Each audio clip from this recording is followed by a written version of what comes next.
June 11, 1962. The night that would change history.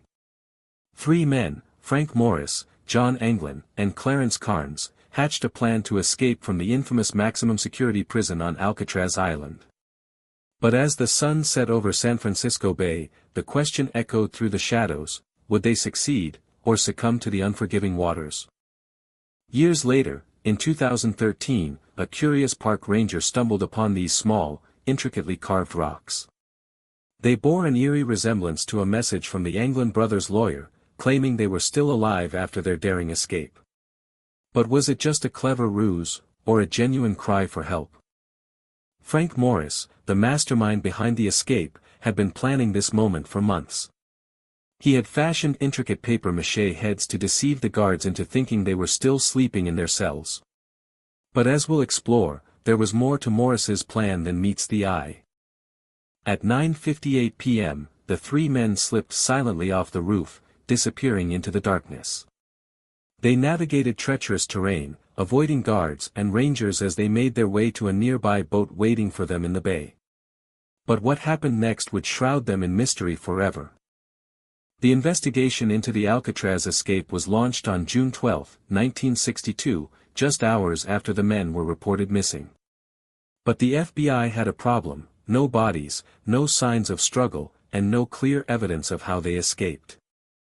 The FBI's initial theory was that the men had drowned in the San Francisco Bay or been swept out to sea.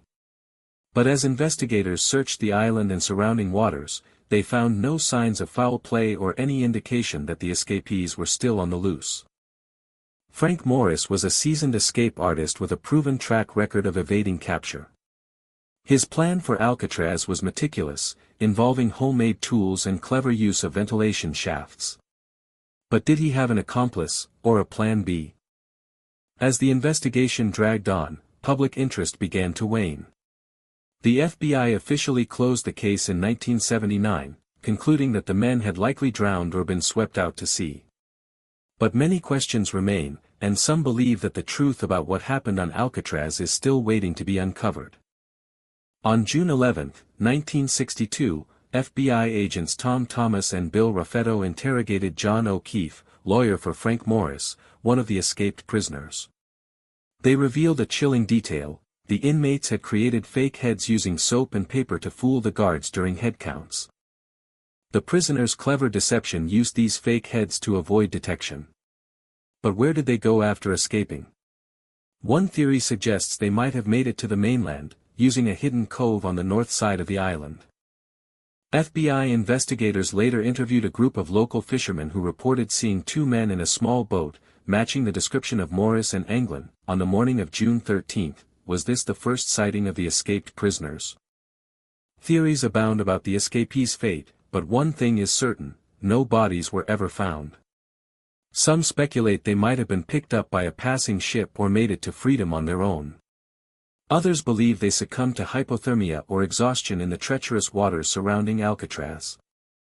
The night of June 11, 1962, three inmates attempted to escape from their cells in Block B. Frank Morris and Clarence Anglin were imprisoned for murder, while John Anglin was serving time for bank robbery.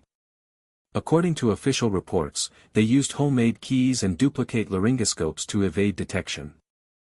Investigations revealed that Morris and Anglin spent months crafting intricate tools from everyday objects.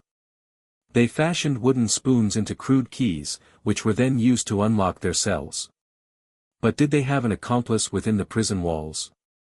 A long-forgotten interview with a former corrections officer hints at possible collusion between the escapees and a prison employee.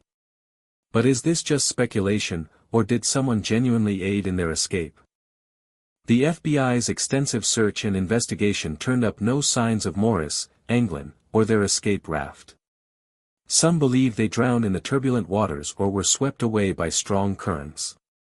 But others claim that on the night of June 11, something extraordinary occurred, and these three men vanished into thin air.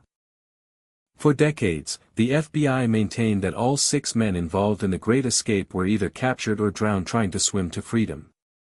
However, new evidence has come to light suggesting that it's possible some may have survived. But as we delve deeper into this mystery, one thing becomes clear: the true story of Alcatraz will never be fully known. In conclusion, the Great Alcatraz escape remains one of the most intriguing unsolved crimes in American history. Despite countless investigations and theories, the fate of Frank Morris and the Anglin brothers remains a mystery. As we reflect on this case, it serves as a poignant reminder that the truth can be both elusive and fleeting. In the words of Frank Morris himself, "You will never catch me."